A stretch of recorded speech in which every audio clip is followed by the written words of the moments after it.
Rama Rama Hare Hare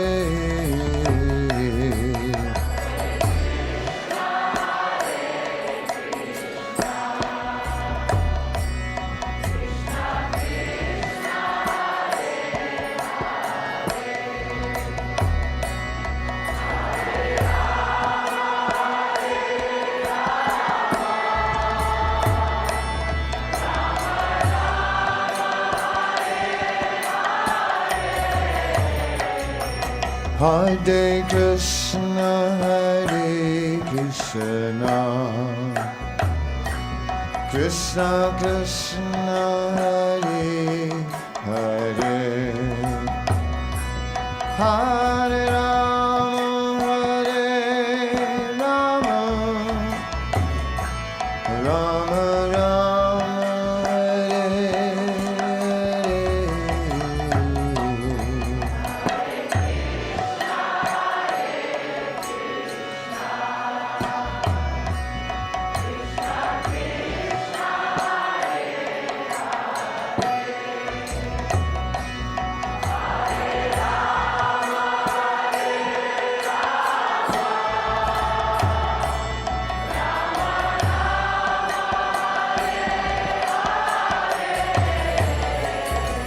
Hare Krishna, Hare Krishna, Krishna Krishna, Hare Hare, Hare Rama, Hare Rama, Rama Rama, Hare Hare.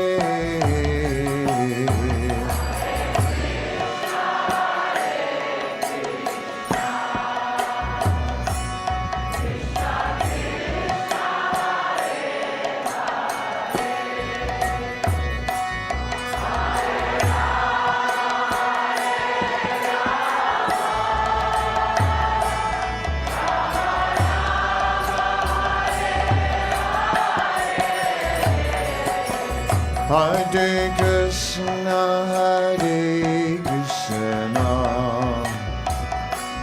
Krishna Krishna, Hare Hare,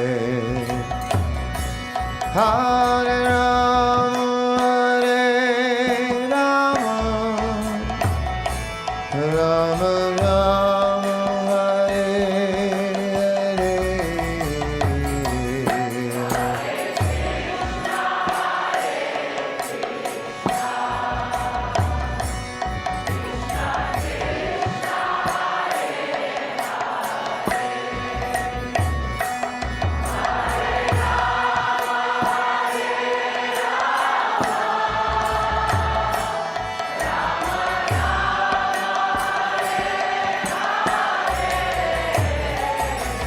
Hare Krishna, Hare Krishna,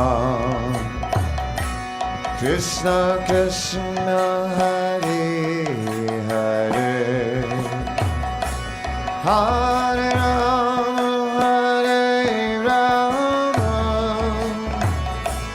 Rama Rama, Hare Hare.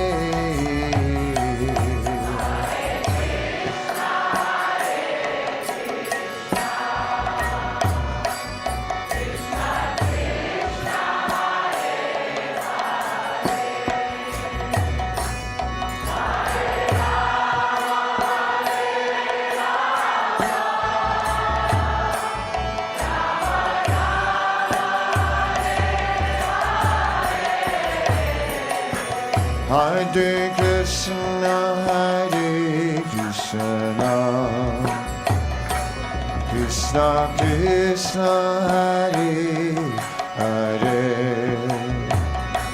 Hare Rama, Hare Rama, Rama Rama, Hare Hare.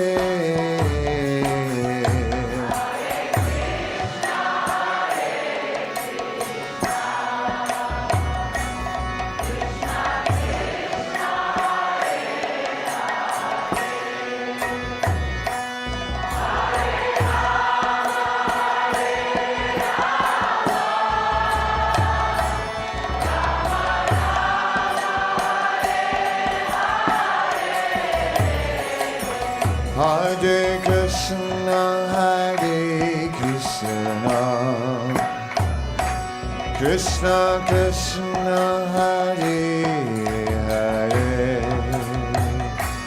Hare Rama, Hare Rama, Rama Rama, Hare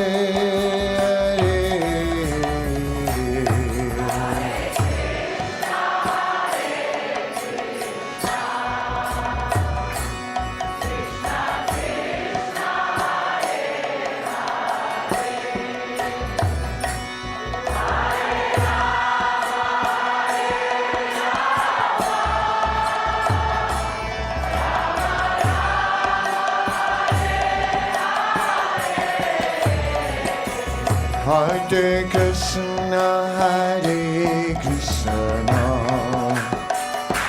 Krishna Krishna, Hare Hare, Hare Rama, Hare Rama, Rama Rama, Hare Krishna, Hare Krishna,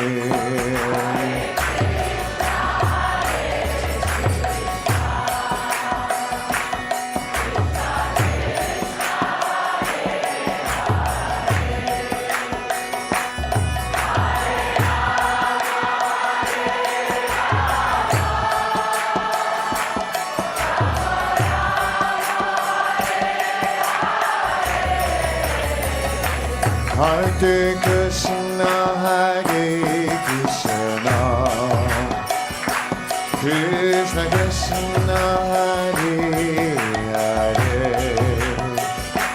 Hare Rama, Hare Rama,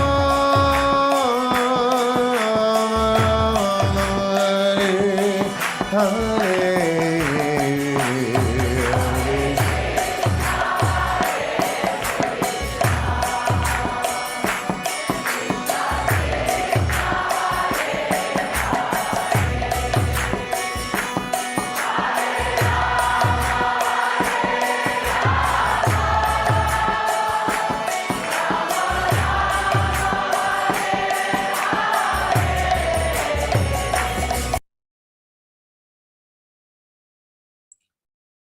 Hare Krishna, dear devotees, please accept our humble obeisances. All grace to Srila Prabhupada.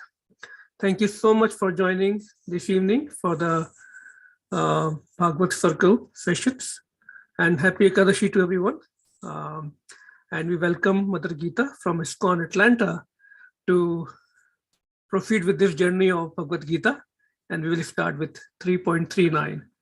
Mother Gita, whenever you're ready, please. Thank you. Thank you. Hare Krishna. To all of you, please accept my humble obeisances. All glories to Srila Prabhupada. Namam Vishnu Padaya Krishna Prasthaya Bhutale Srimate Bhakti Vedanta Swami Niti Namane Namaste Saraswati Devi Gauravani Pracharini Nirvishesha Shunivadi Paschatya Desatarine Jai Shri Krishna Chaitanya Prabhu Nityananda Jai Dvaita Gadadhar Shivasadi Gaura Bhaktavinda Hare Krishna Krishna Krishna Hare Hare Hare Ram Ram Ram Hare Hare. Continuing with Bhagavad Gita as it is, chapter 3, Karma Yoga, text number 39. Avritam jnanam etena jnanino nityavairina kamarupena kaunteya dushpurudandena cha. Translation and purport by Srila Prabhupada. Thus, the wise living entity's pure consciousness becomes covered by his eternal enemy in the form of lust, which is never satisfied and which burns like fire. Purport. It is said in the Manusmriti that lust cannot be satisfied by any amount of sense enjoyment, just as a fire is never extinguished by a constant supply of fuel. In the material world, the center of all activities is sex, and thus this material world is called Maithunya Agar, or the shackles of sex life. In the ordinary prison house, criminals are kept within bars. Similarly, The criminals who are disobedient to the laws of the Lord are shackled by a sex life.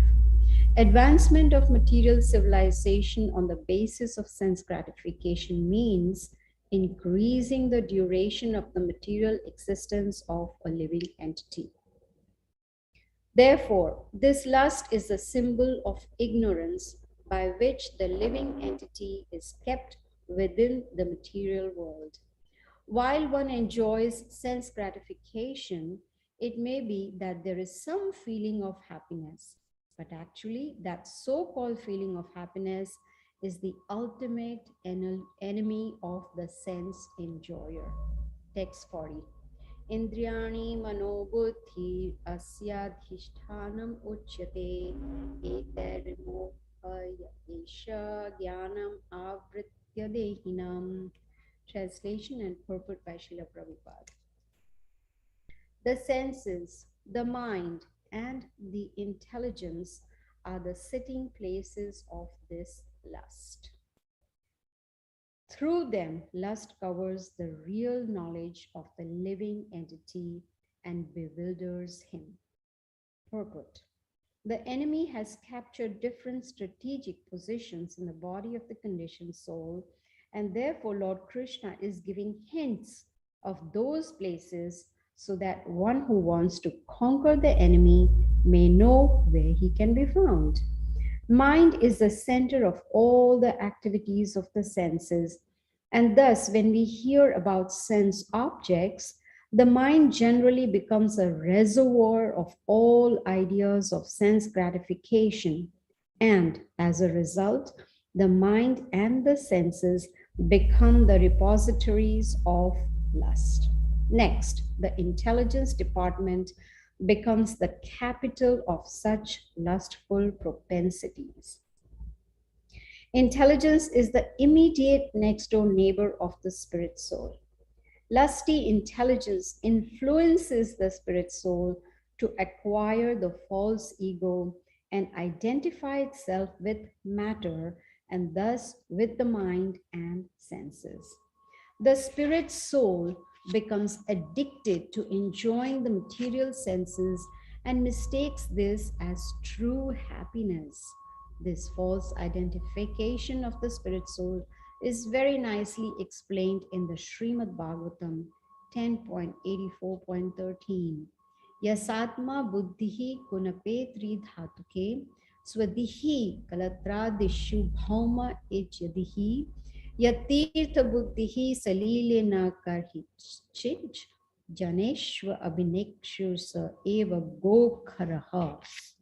A human being who identifies this body made of three elements with his self, who considers the byproducts of the body to be his kinsmen, who considers the land of birth worshipable, and who goes to the place of pilgrimage simply to take a bath rather than meet men of transcendental knowledge there, is to be considered like an ass or a cow. Text 41. Tasmatvam indriyani yadav niyamya bharata rishabha papamanam prajahiyanam jnana vikyana nashanam. Excuse me.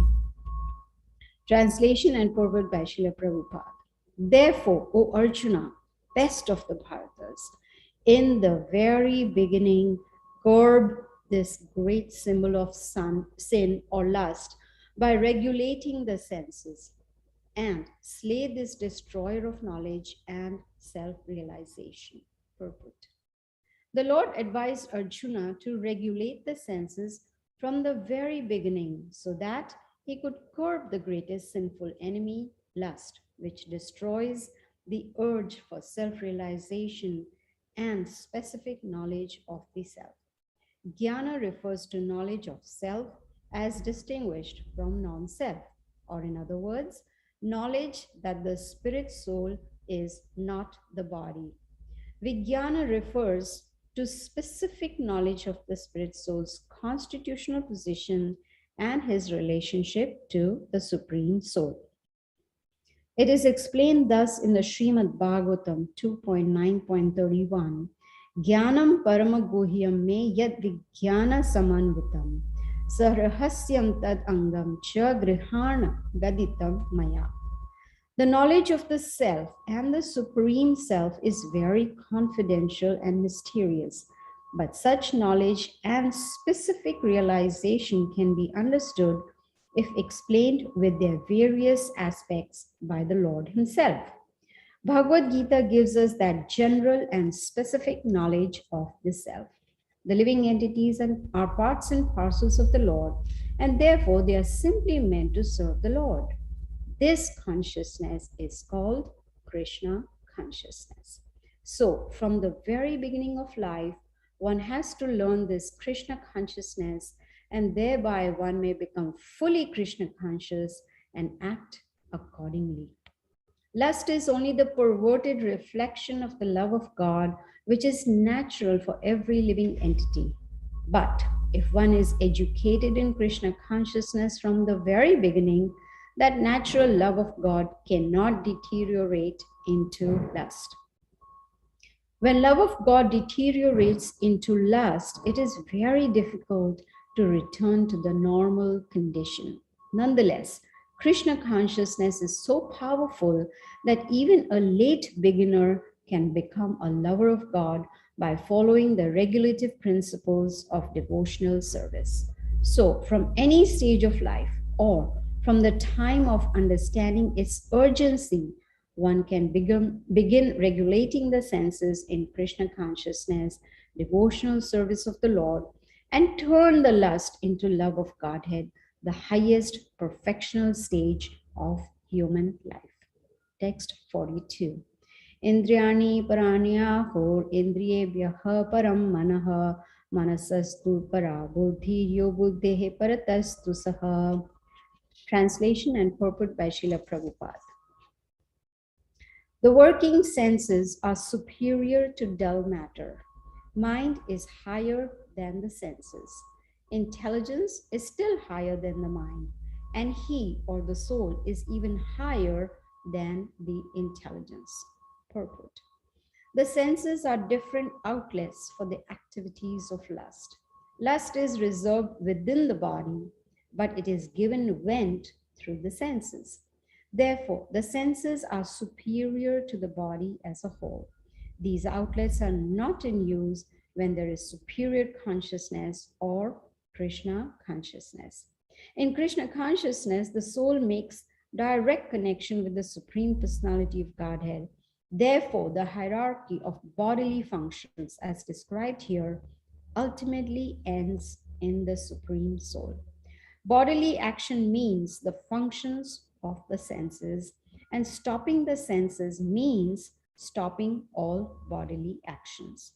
But since the mind is active, then even though the body may be silent and at rest, the mind will act, as it does during dreaming. But above the mind is the determination of the intelligence, and above the intelligence is the soul proper. If therefore the soul is directly engaged with the Supreme, naturally all other subordinates, namely the intelligence, mind, and senses, will be automatically engaged. In the Katha Upanishad, there is a similar passage in which it is said that the objects of sense gratification are superior to the senses, and mind is superior to the sense objects. If therefore the mind is directly engaged in the service of the Lord constantly, then there is no chance that the senses will become engaged in other ways. This mental attitude has already been explained. Param drishtva nivartate. If the mind is engaged in the transcendental service of the Lord, there is no chance of its being engaged in the lower propensities. In the Katha Upanishad, the soul has been described as Mahan, the great. Therefore, the soul is above all, namely the sense objects, the senses, the mind, and the intelligence. Therefore, directly understanding the constitutional position of the soul is the solution of the whole problem. With intelligence, one has to seek out the constitutional position of the soul and then engage the mind always in Krishna consciousness. That solves the whole problem.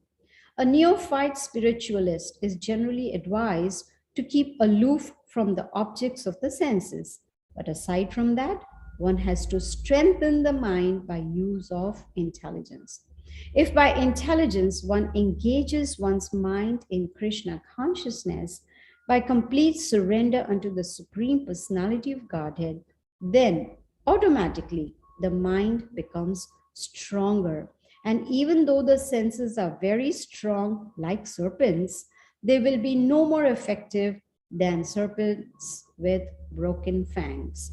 But even though the soul is the master of intelligence and mind, and the senses also, still, unless it is strengthened by association with Krishna in Krishna consciousness, there is every chance of falling down due to the agitated mind. Text 43. Evam buddhe param bodhva samstabhyatmanam atmana jahi shatru mahavaho kamarupam durasadam. Translation and purport by Srila Prabhupada.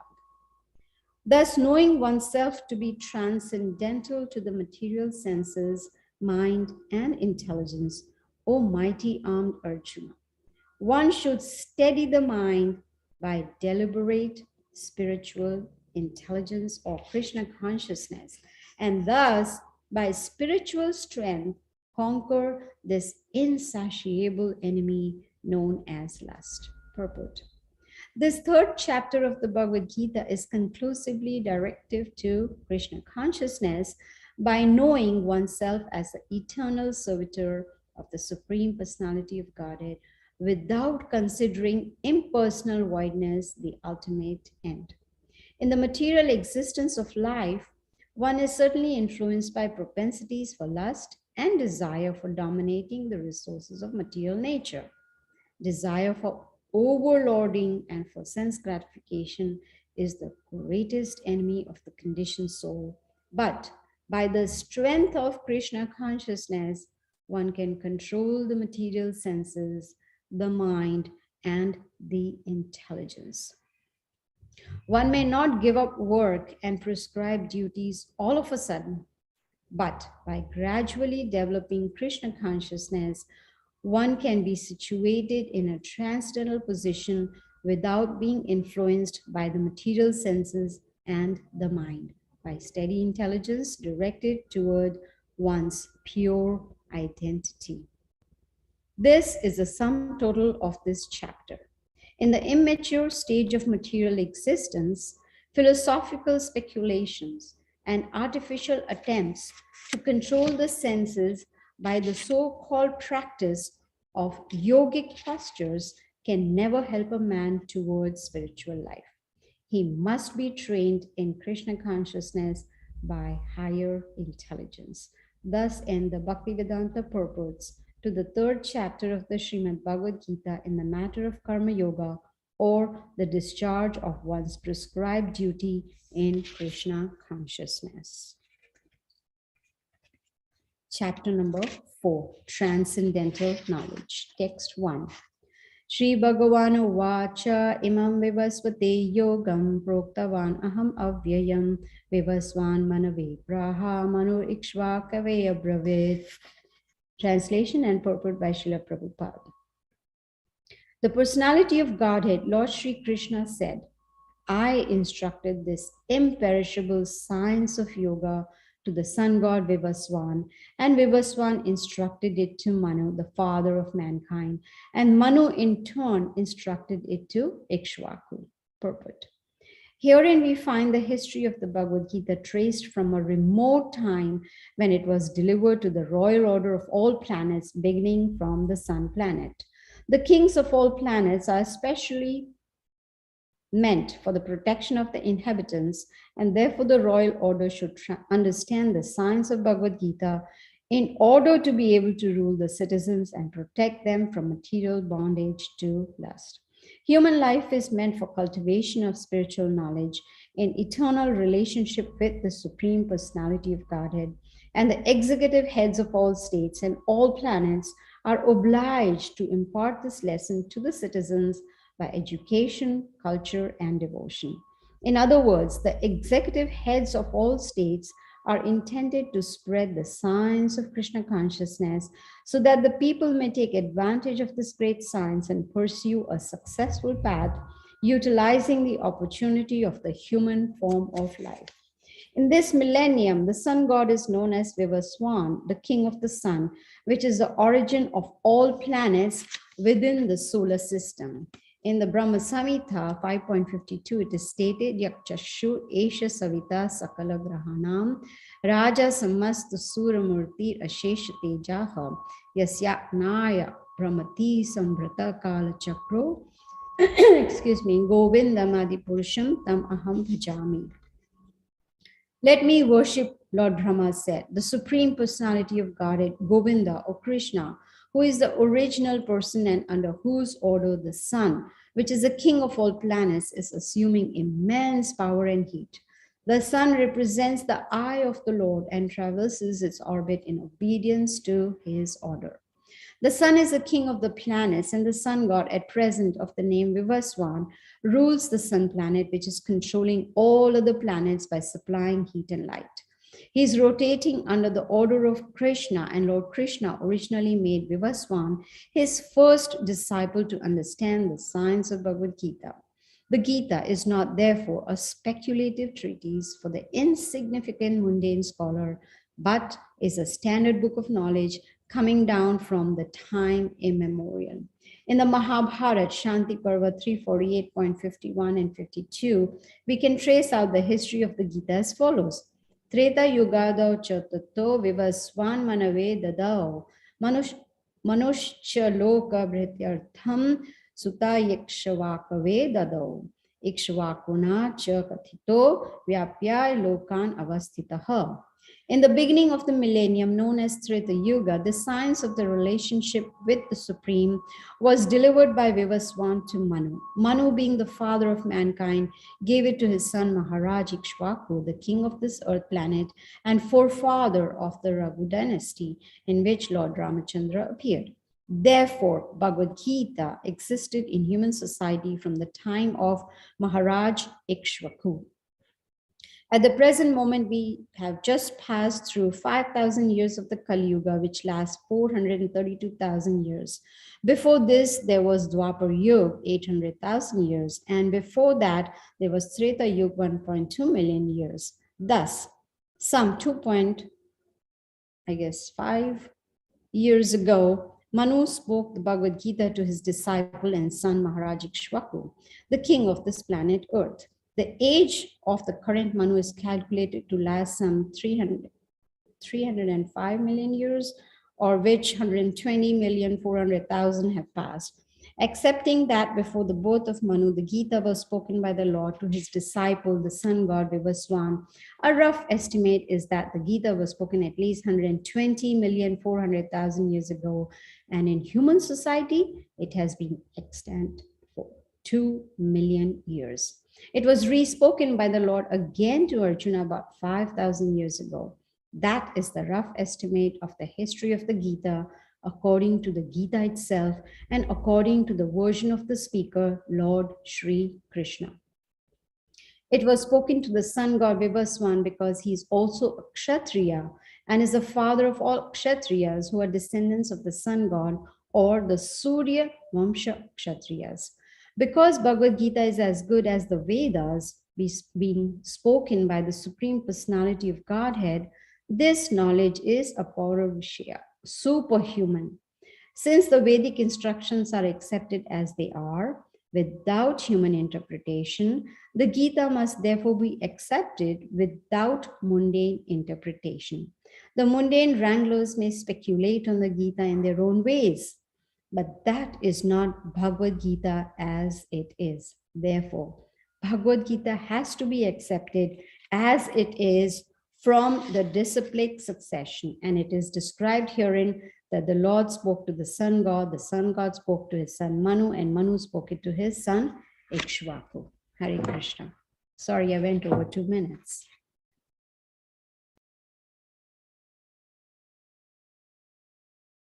Thank you so much, Mother Gita. It was a lot of reading, but beautiful topic. We were able to cover a complete chapter 3, Karma Yoga of Bhagavad-Gita today.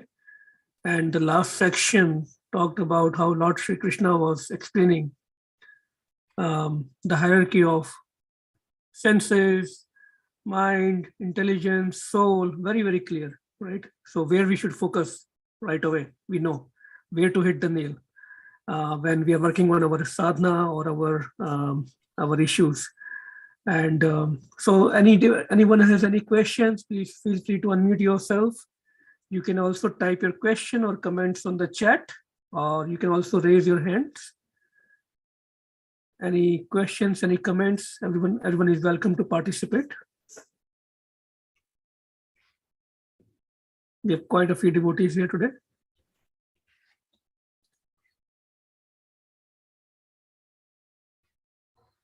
I really like the section where in the purport Srila Prabhupada was mentioning Param Drishtava Nivartate.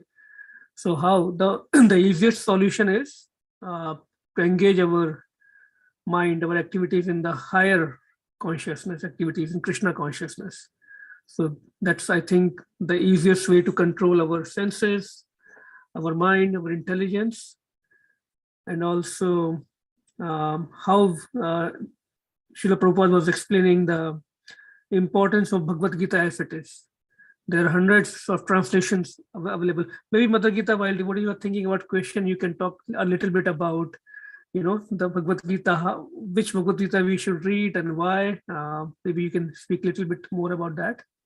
Sure, yes, definitely. Before that, I learned about these verses about lust. And I remember my husband gave me a formula to remember it, because Krishna says, if you want to destroy or defeat your enemy, then you should know where they are located. So it's senses, he told me SIM, S-I-M, senses, intelligence, and mind. Oh, that's very easy to remember, Right. where the enemy lives, so you can conquer the enemy. Yes, in the introduction also of Bhagavad Gita as it is, oh, dear Krishna Prabhu, I didn't know you already put sin there. Thanks. No, I put in after hearing from you. So just okay. So even in the introduction to Bhagavad Gita as it is, Srila Prabhupada very nicely explains the importance of as it is, because generally due to false ego, people like to have a Bhagavad Gita as I would like it to be, Bhagavad Gita according to me, Bhagavad Gita in my opinion. These are the titles they like because they like to speak about it and don't want anyone else telling them what is right.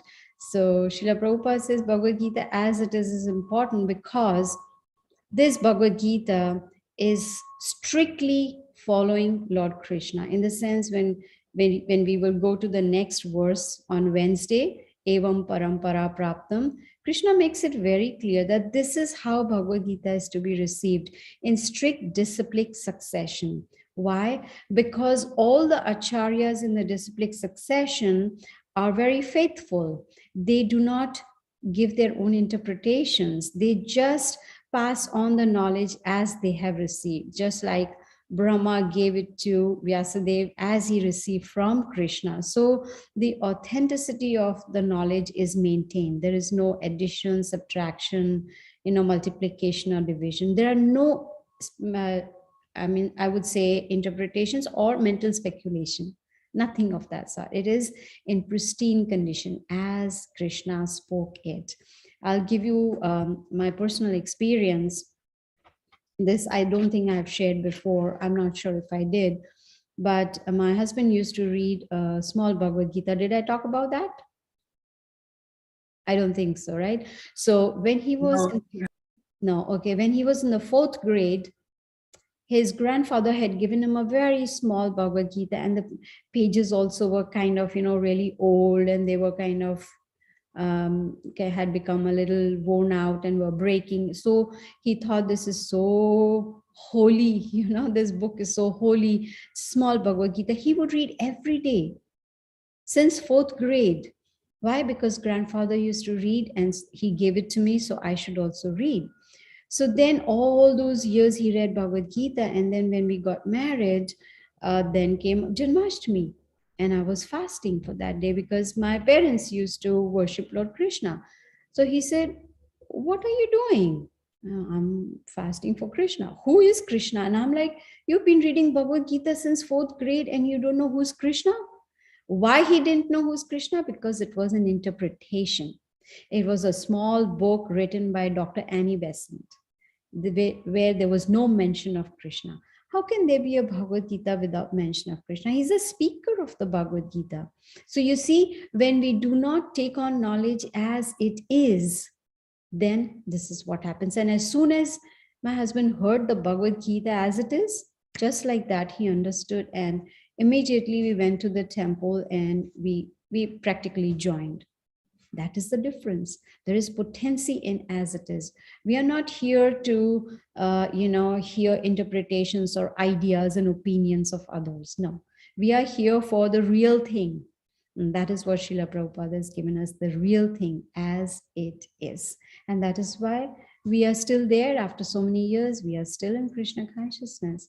That is the potency given by Krishna, because it's coming down through strict disciplic succession.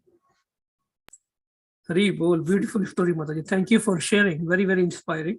I don't think my husband would like that, but but he doesn't watch this and he doesn't hear the recording, so it's okay. No, beautiful story. Thank you so much for sharing. Very, very inspiring. And yeah, it's very important to follow the authentic path. Yes. Otherwise, I've also heard so many people, they become actually atheists even after studying Gita. And they lose the whole purpose of that. Mm-hmm. Okay, devotees, any question? We have quite a few devotees. Anuradha Mataji, Brett Prabhu, Kolbi Prabhu, Mamina Mataji, Nitya Gopal Das Prabhu, Pranav Prabhu, Tunga Vidya, Vishakha, Vrinda. Any questions? Any comments? Okay, I see something in the chat. Okay, so Vrinda is saying, Hare Krishna Mataji, please accept my humble obeisances. All glories to Srila Prabhupada. Thank you so much for sharing. So the devotees are getting inspired. Mataji, thank you again. So it's 6:30. If no question, no comments, we can probably conclude the session for today, and we will resume, of course, tomorrow morning at 8 o'clock with Srimad Bhagavatam session, and then Bhagavad Gita circle on Wednesday evening. Thank you everyone for joining. Hare Krishna. Thank you so much, Mother Gita. Hare Krishna. Hare Krishna. Thank Hare you. Krishna. Thank you, Mother Gita. Hari Bol, Hari Bol. Hare Krishna, Mataji, Namaste.